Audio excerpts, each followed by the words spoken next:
In today's video, I'm going to teach you how to use checklists in Trello. If you're new to Trello, checklists are a simple way to break a task into clear, actionable steps without creating a dozen separate cards. Here's how to set one up and make it work for you. First, open Trello and head to your boards page. This is the hub where all of your projects live.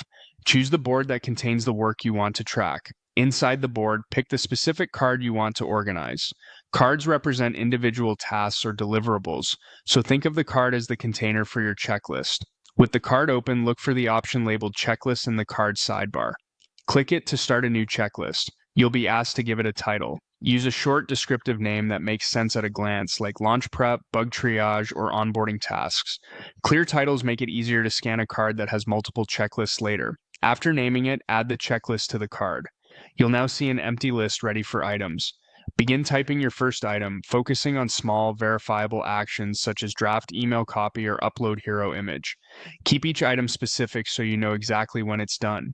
Continue adding as many items as you need. If you realize something belongs elsewhere, you can always rename items or reorder them by dragging. Next, assign responsibility to a checklist item. Click Assign on the item and choose the teammate who owns that piece of work. Assigning makes expectations clear and helps teammates filter work that's relevant to them. Then, set timing. Click due date on the same item and select a date and time that reflects when you want that step completed. Align these dates with any larger deadlines on the card so nothing slips through the cracks. Due dates add urgency and enable reminders, which is especially helpful on longer checklists. As work progresses, check items off to update the card's progress bar and give everyone instant visibility into what's left. If priorities change, you can edit items, reassign ownership, or adjust due dates without recreating the checklist.